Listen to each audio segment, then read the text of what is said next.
Un gran saludo para todos los que van a escuchar esta conferencia que voy a dar en el marco de la celebración de los 20 años de la Fundación Cuatro Gatos. Esta es una conferencia a la que le he dado un título muy especial y que se llama Libros que desafían el tiempo. Para esa época, la Navidad tenía su propia magia.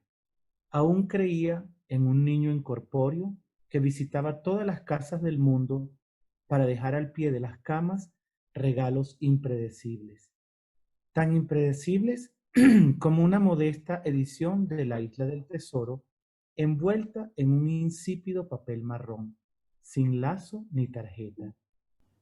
Y ahora que lo pienso, no era un libro particularmente para mí, porque compartía habitación con otro hermano, pero tuve la suerte de verlo primero, y así fue que comenzó mi camino de lector.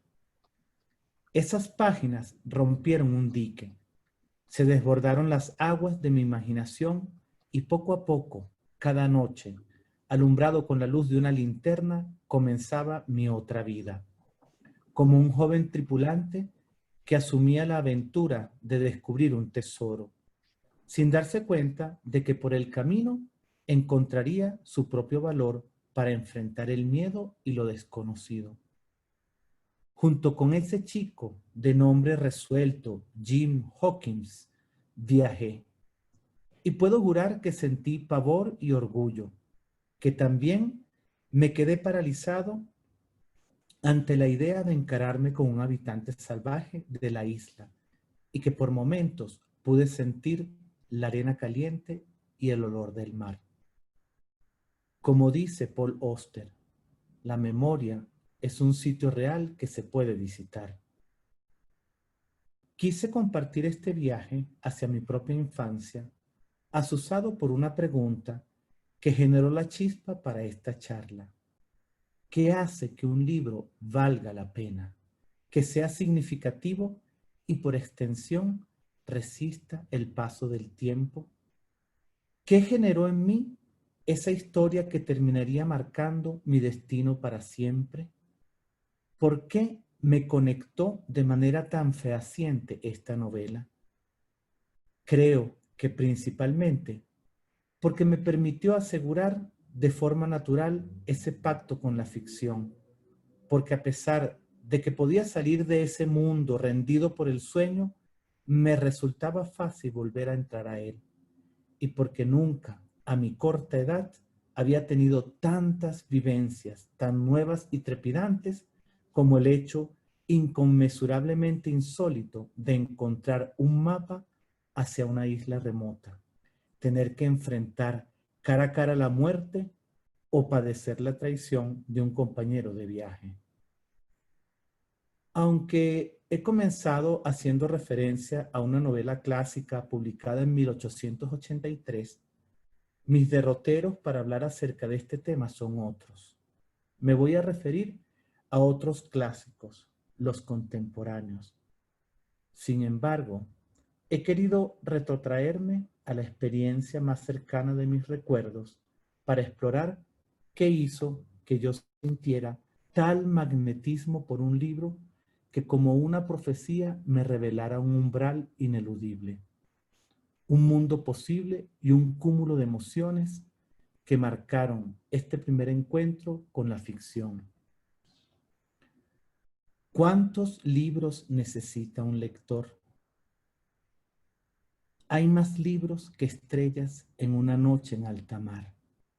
En esa inmensidad, ¿cómo puede un lector encontrar su constelación personal? Esos libros que mueven su vida a conversar con el universo. ¿Y cómo puede un libro entre millones encontrar sus lectores? Este es quizás el párrafo que más me gusta de un lúcido ensayo escrito por Gabriel Said, Los demasiados libros. Apunta, entre otras ideas, a un fenómeno que se expande como un mal de nuestros tiempos, el ritmo desenfrenado con el que se producen libros. El flujo incontenible de esta sobreproducción hace que hoy en día existan más obras que lectores, lo que lejos de pintar un panorama prometedor, dibuja una lamentable paradoja. Esta es la imagen de un depósito de Amazon. De acuerdo a Benchimol, entre 2007 y 2016 en América Latina, el registro de ISBN pasó de 90.379 a 189.857, lo que supone un aumento del 191%. Si tomamos en cuenta que un año tiene 525.600 minutos, esto quiere decir que en la región estamos produciendo un libro cada 2.7 minutos. Para ser más gráficos, al final de mi charla ya se habrán publicado alrededor de 22 libros. En el primer siglo de la imprenta, de 1450 a 1550, se publicaron unos 35.000 títulos, mientras que entre los 50 años que cubren 1950 al 2000, según Said, la cifra crece 1000 veces más, es decir, 36 millones de libros. La cantidad y la velocidad con lo que la industria del libro se ha tomado esta tarea desafían lo pantagruélico.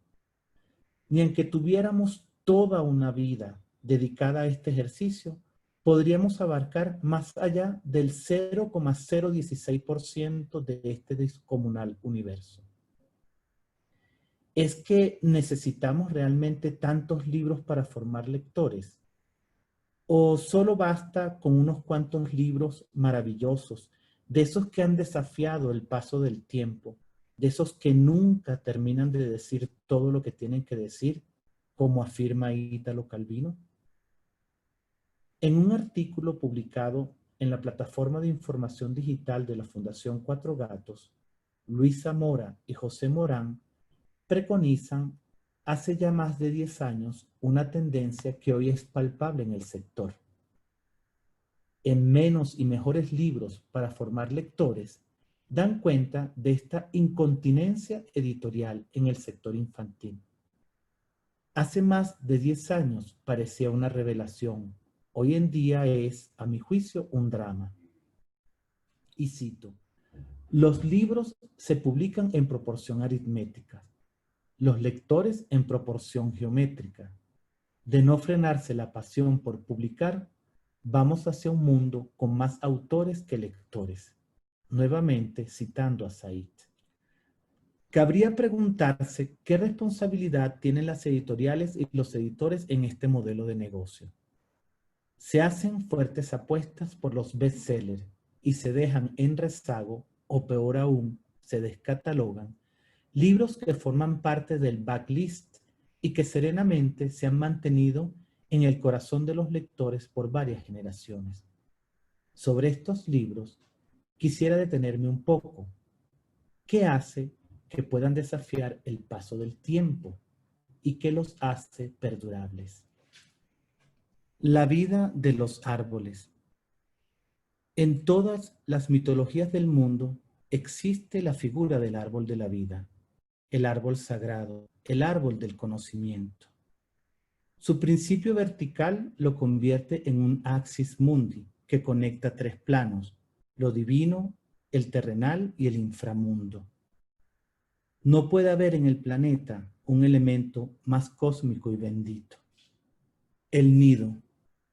Fernán Silva Valdés. Los árboles que no dan flores dan nidos, y un nido es una flor con pétalos de pluma. Un nido es una flor color de pájaro, cuyo perfume entra por los oídos.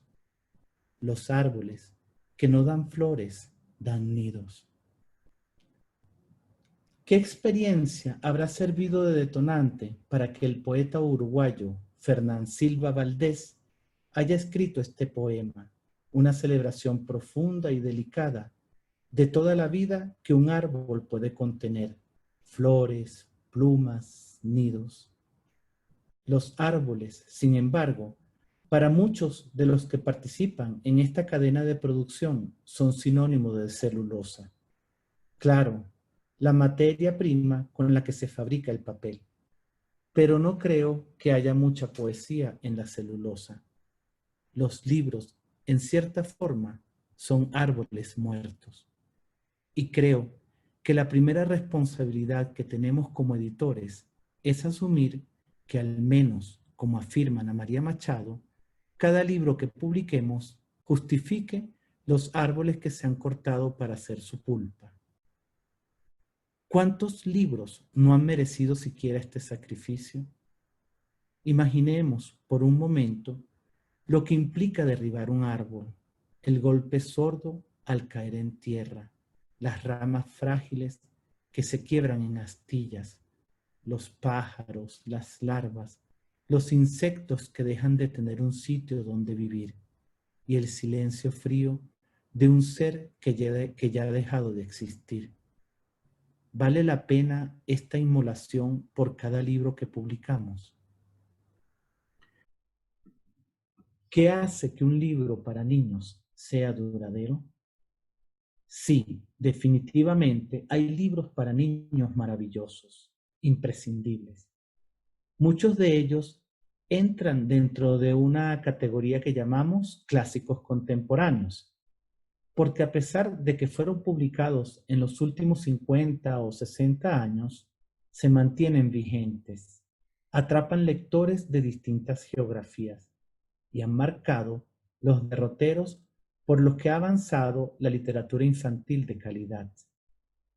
Me refiero a libros como Un puente hasta Terabitia, de la estadounidense Katherine Paterson, El tigre en la vitrina, de la griega Alkisei, o Charlie y la fábrica de chocolate, del inglés Roald Dahl. ¿Qué pueden tener en común libros tan disímiles de autores tan distintos de lugares tan lejanos entre sí? Me temo que no es una pregunta fácil de responder. Parto de la hipótesis de que existen hilos invisibles que conectan estos libros, de que un sustrato más profundo marca patrones que determinan el éxito entre los lectores y su perdurabilidad. Muchas referencias han pasado por mi mente como lector de libros que aún están vivos en los catálogos, de libros que expandieron las fronteras de la literatura infantil, como La ley de la calle de Susan Hinton o Azulito y amarillito de Leo Lionni. Libros que se alimentan de un canon sentimental, como Los tres bandidos de Tommy Ungerer o Pedro es una pizza de William Steig. Libros que definitivamente no se agotan, como El expreso polar de Chris Van Allsburg o El árbol generoso de Shel Silverstein. Libros que duelen y reconfortan al mismo tiempo, como La casa de Lucy Babbage de Sylvia Cassidy o La tarde de los elfos de Janet Taylor Lisle. De todos ellos quisiera hablar y tratar de hacer visibles esos hilos conectores, elementos que se encuentran en mayor o menor medida en un libro duradero. Poética de la sencillez. En el imaginario de muchos adultos, el discurso para la infancia es impermeable a toda forma de complejidad. Seguramente, por ello, muchos libros se mantienen en una zona gris, entre lo anodino y lo elemental. Sin embargo, las lecturas que han logrado trascender el tiempo tienen en común la fuerza de una sencillez más profunda y sustancial, estructuras narrativas generalmente triádicas, columnas vertebrales vigorosas, lenguaje preciso, un abanico regulado de personajes, y no por ello dejan de ser libros conmovedores y excepcionales. Uno de los más difíciles procesos en la edición es depurar. Yo diría que un buen editor es en mucho un buen podador. Quitar lo que sobra, limpiar el ruido, retrabajar los textos con el autor para llegar a lo esencial, evitar las repeticiones innecesarias, lograr que un libro contenga esta poética de la sencillez. Menos es más. Es un principio del diseño gráfico. El árbol generoso de Shel Silverstein es un ejemplo contundente de esta fuerza que emanan de las formas esenciales y minimalistas. Publicado en 1964 y traducido a más de 30 idiomas, esta pieza maestra es un modelo palmario del meditado uso de recursos y la resonancia que un contenido tan depurado puede lograr en el lector. El dibujo de trazo lineal, pocas líneas de texto, apenas 2 personajes, el abundante espacio blanco de las páginas, conforman un universo que nos habla del curso de la vida, de la generosidad inagotable y de las transformaciones. Historia que suscita una carga emocional y profundas reflexiones como pocas. La prueba de la relectura. Hubo un tiempo en que casi todos mis amigos podían escuchar el cascabel, pero con el pasar de los años dejó de repicar para ellos. También Sara, cierta Navidad, ya no pudo escuchar su sonido. Aunque ya soy viejo, el cascabel aún suena para mí, como suena para todos aquellos que verdaderamente creen. Este es el párrafo final de uno de mis libros favoritos. Lo he regalado a personas especiales con las que quiero compartir la misma emoción que produce en mí esta historia. No sé cuántas veces lo he leído, solo y acompañado, en distintos momentos de mi vida. El Expreso Polar de Chris Van Allsburg, publicado en 1985, es un libro trascendente en una forma especial. Puede tocar a lectores de distintas edades. Puede tocar a los cientos de lectores que hay en cada uno de nosotros, porque tiene esa particularidad de no agotarse. Para mí, uno de los más valiosos criterios inmateriales de un buen libro para niños es que se someta a la prueba de la relectura. Y esa prueba, difícil y exigente como los enigmas formulados por la Esfinge, solo pueden superarla pocos libros. El elemento sorpresa. Entre los recursos más versátiles para mantener la atención destaca el elemento sorpresa. Encontrar un objeto inesperado, descubrir un umbral, un personaje que aparece de imprevisto, enterarse de un acontecimiento de forma inadvertida.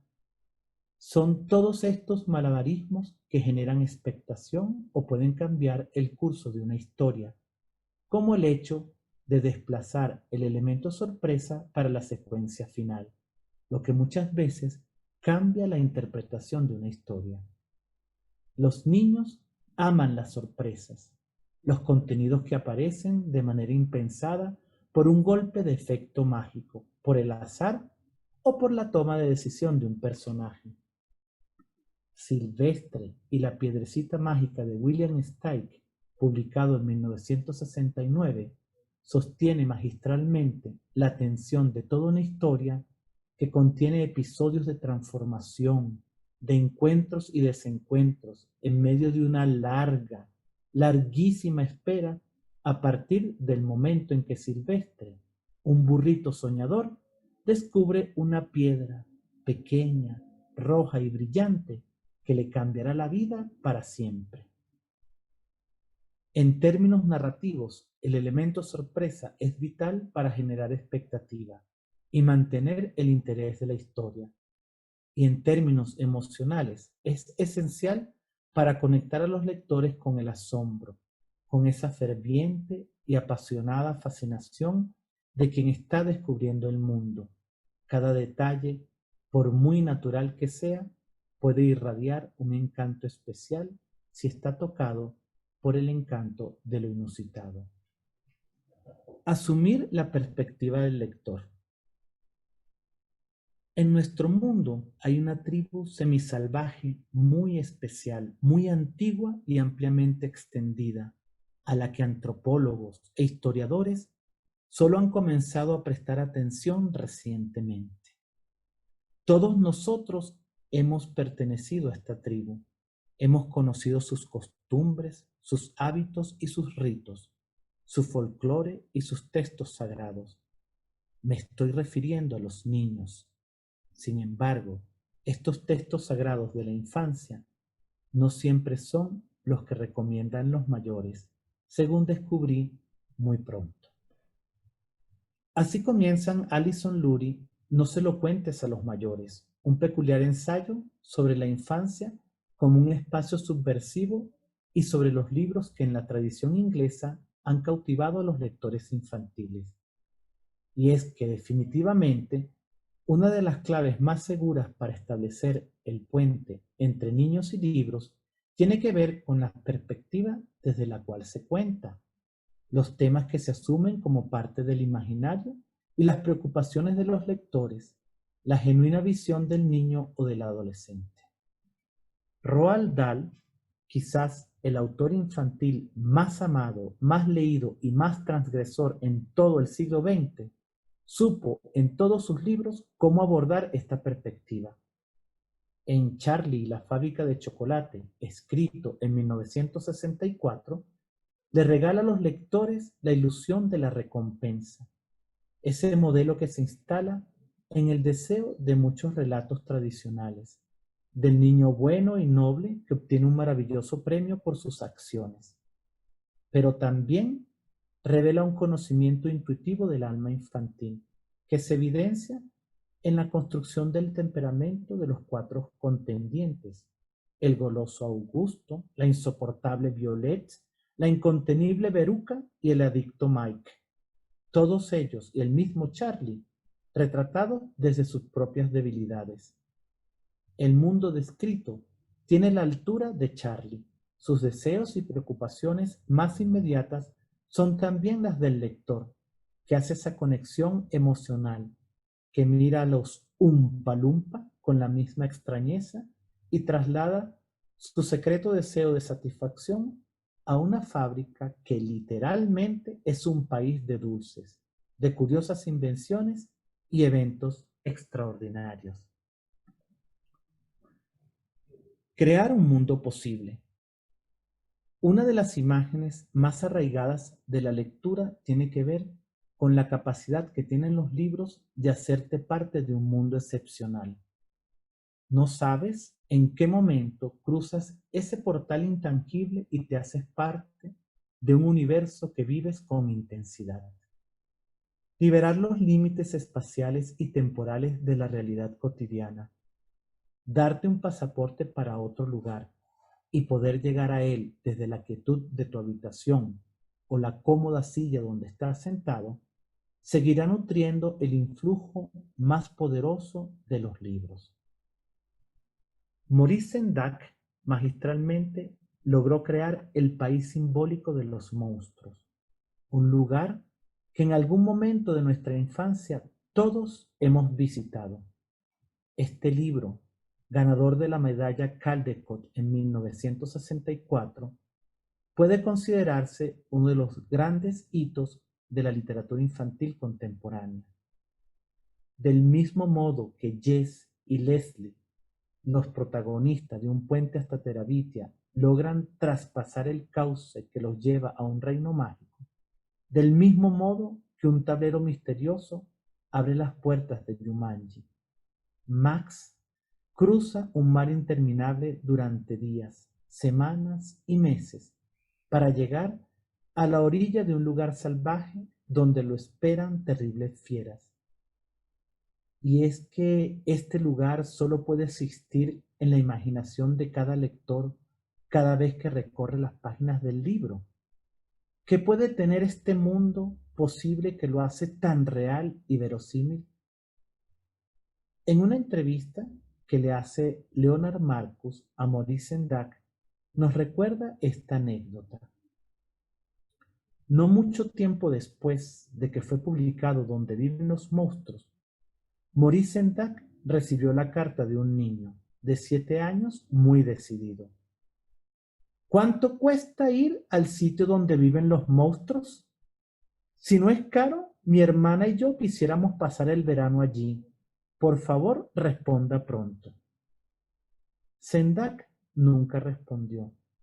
Tenía la certeza que ese niño Muy pronto encontraría ese lugar y viajaría allí totalmente gratis. Personajes entrañables.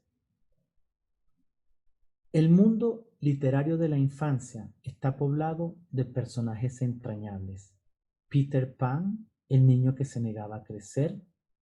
Dorothy Gale, trasladada en un tornado al maravilloso país de Oz. Pipi Calzas Largas, la niña irreverente que todos soñamos ser porque hacía lo que se le daba la gana. Elmer, el elefante de colores que se distinguía de todos sus compañeros. Esa lista es larga e interminable. Frederick, de Leo Lionni, publicado en 1967, es un libro imborrable. Mientras todos los demás ratones se afanan en guardar comida para el invierno, Frederick recoge palabras y colores. Durante los días más gélidos, en la profundidad de la cueva, Frederick iluminará la vida de sus amigos contando historias que llenarán de pinceladas cromáticas la larga y monótona espera. Este libro álbum del también autor de Azulito y Amarillito está construido sobre la base de un personaje que se crece al final del relato, porque es capaz de salvar su especie con el conjuro de las palabras. Una hermosa metáfora del poder de la literatura para llenar los vacíos existenciales. Convivencia entre realidad y fantasía. La literatura infantil por antonomasia abarca una geografía de ficción donde conviven la realidad y la fantasía en relaciones muy complejas y prodigiosas, a veces como parte de un mismo eje de verosimilitud, a veces como reflejo de la capacidad que tienen los niños de dejar fluir el caudal inagotable de su imaginación cuando aún no están domesticados, a veces como un recurso estético para transformar la realidad más sombría. El tigre en la vitrina de la griega Alquisei, publicado en 1963, es uno de sus libros irrepetibles de la literatura. En el contexto de la dictadura del general Metexas, que se instaura en Grecia en 1936, una niña, Melissa, sirve como testigo de los cambios que ahora le toca vivir a su familia. La persecución de su primo Nikos, los comentarios que se hacen en voz baja, la vida en una escuela de ideología fascista, eventos públicos de quemas de libros, el ideal nostálgico de un país libre. El tigre, que se encuentra embalsamado dentro de una vitrina en un salón de la casa, se convierte en un símbolo que puede explicar ese lado oscuro que ahora se cierne sobre el nuevo mapa político del país. Érase una vez un tigre, el que está en la vitrina, un kaplani, como lo llaman en nuestra isla, que vivía en el bosque. Tenía un ojo negro y el otro azul profundo. Así había nacido. Un día tenía el ojo azul y el negro dormía. Al día siguiente miraba por el ojo negro y el azul permanecía cerrado. Cuando miraba por el ojo azul era manso como un gato. Paseaba entre los humanos y los ayudaba, y jugaba con los niños y con los animalitos del bosque. Pero cuando abría el ojo negro era salvaje. Destruía todo lo que hacía la gente, y los animalitos, al sentirlo pasar, corrían a esconderse en sus guaridas. Realidad y fantasía van tejiendo un episodio histórico que se construye desde la perspectiva de una niña, con una distancia que se acerca a la mirada poética, sencilla y limpia, pero también llena de espanto. Un libro que trasciende, que puede explicar a los lectores cualquier otra dictadura, incluso las más recientes, como la que se está viviendo en mi país, Venezuela. Una visión optimista. Bruno Bettelheim, autor de un ensayo imprescindible, Psicoanálisis de los cuentos de hadas, explica la necesidad de que haya un triunfo del bien. en esa eterna lucha entre el bien y el mal, y que se dé en el territorio de lo simbólico. Dejar abierta la secuencia del lobo que se devora a Caperucita irremediablemente, como en la versión de Perrault, puede generar una suprema angustia en la psique del lector, que no ve compensada su necesidad interior del castigo. En un libro poco conocido de Tolkien, Árbol y Hoja, donde aborda una filosofía de la construcción ficcional en un estilo profundo y poético, nos habla de la eucatástrofe, la verdadera manifestación del cuento de hadas y su más elevada misión, que no es otra cosa que escapar de la muerte, lograr el consuelo de un final feliz. Esta visión optimista no tiene que ver con el tratamiento que se haga de la realidad, con la adopción de un molde de realismo crítico o la evasión de todo contenido difícil en los libros para niños. Los finales deben dejar alguna esperanza, por muy abiertos que sean. La redención definitivamente como principio de la ficción infantil que pueda empoderar a los lectores y devolverles una esperanza. Y en ese sentido, el humor siempre se agradece en los libros para niños. La seducción de la literatura. Las palabras tienen un influjo secreto más allá del sonido y las evocaciones que provocan. Definitivamente, los libros para niños que han logrado desafiar el tiempo no hacen concesiones, ni adelgazan el discurso. Incluso, y con mayor razón, los libros álbum trascendentes, aun aquellos para los más pequeños, como Vamos a cazar un oso, escrito por Michael Rosen e ilustrado por Helen Oxenbury, emanan la seducción profunda del lenguaje. Me gustaría leer algunos párrafos del capítulo Los grillos, de una novela conmovedora y sobria donde conviven animales antropomorfizados y seres humanos.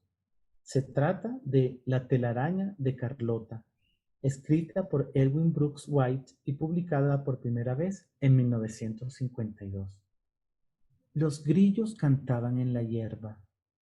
Cantaban la canción del final del verano, una canción triste y monótona. El verano se ha acabado, se ha ido, cantaban. Se ha acabado y se ha ido el verano, está agonizando. Los grillos sentían que era su deber advertir a todos que el verano no duraría para siempre.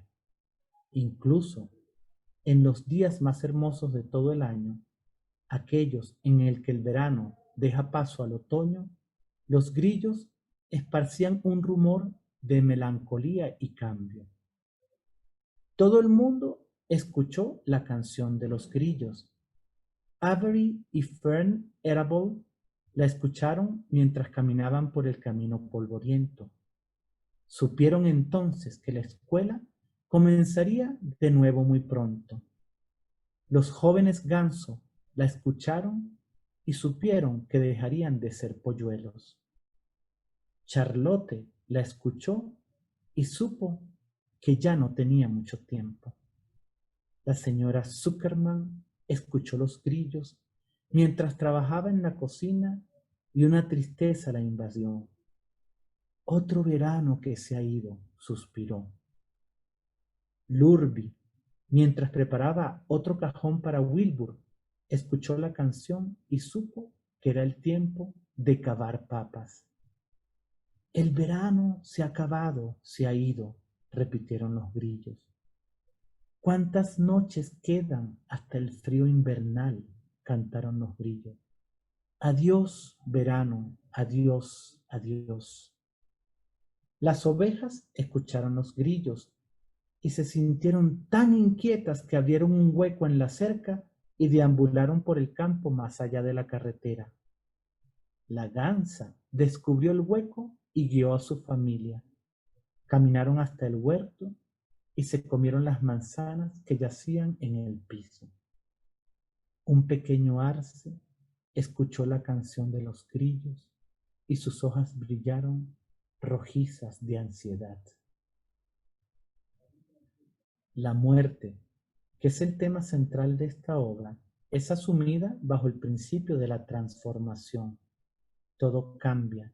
El tiempo pasa irremediablemente, deja su huella nostálgica, pero definitivamente necesaria para el flujo de la vida.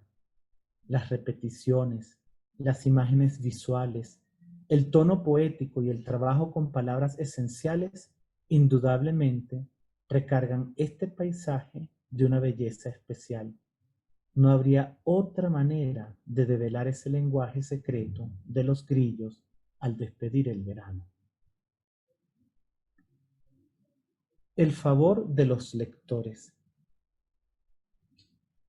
El azar también sostiene una parte de la perdurabilidad. ¿Cómo podemos prever el favor de los lectores ante un libro? ¿Cuál es la esencia que algunos libros, incluso modestos, tienen para encontrar esos secretos caminos hacia el canon sentimental? Dejamos espacio para la suerte, que mucho tiene que ver también en la vida misma. Sin embargo, esta apuesta prolongada de los lectores no es completamente fortuita. Conocer a los niños de carne y hueso, al ser humano, es parte de la experiencia que se gana como creador. Y si estos libros han logrado resistir los embates del tiempo, y si se han sometido a la prueba de la relectura, y se han instalado un mundo posible y verosímil que ha cautivado a diferentes generaciones, es porque han provocado esa alquimia especial con los lectores. La neurociencia sostiene que algunas razones que explican el consumo de productos son completamente irracionales. Muchas de estas razones tienen que ver con esquemas ancestrales, como el miedo a los depredadores, la apropiación del espacio, la necesidad de mantener el poder. Muchos lectores buscan en los libros respuestas, no solo a grandes interrogantes, a preocupaciones existenciales, sino también a esos procesos íntimos para entender la vida, lo que implica sumergirse en esa zona inabarcable de la sombra. Si los libros garantizan esa incesante y humana inquietud, podrán tener una larga vida. El tiempo de las semillas. Para cerrar, me gustaría hablar del tiempo, pero no del tiempo cronológico, que se mide con relojes y con años. Me refiero al tiempo, como un concepto elástico, el momento en que sabemos que algo está listo, el instante en que estamos preparados para tomar una decisión o que llegan las cosas que estamos esperando. Una de las grandes preguntas que me hice en la infancia tenía que ver con el tiempo en que una semilla se tardaba para nacer. Allí, en su lecho oscuro, húmedo y tibio, podía estar días interminables hasta que un brote, apenas diminuto, emergía del almácigo como un destello. Creo que esos libros que desafían el tiempo, sobre los cuales he hablado, tienen en común el hecho de que no han respondido a la presión de los plazos editoriales, que han encontrado su propio ritmo para nacer, que han dormido plácidamente en los escritorios de sus editores a la espera de un momento preciso para retomar su curso. Los árboles más longevos del planeta, las secuoyas gigantes, superan los 4000 años de edad. Livianas y diminutas, sus semillas eclosionan muy lentamente. Quizás, como editores, necesitamos reevaluar los conceptos del tiempo y la cantidad. En definitiva, pocos libros, fundamentales y maduros, son indispensables y suficientes para acompañarnos en el curso de una vida. Muchísimas gracias por haberme escuchado y hasta otro momento.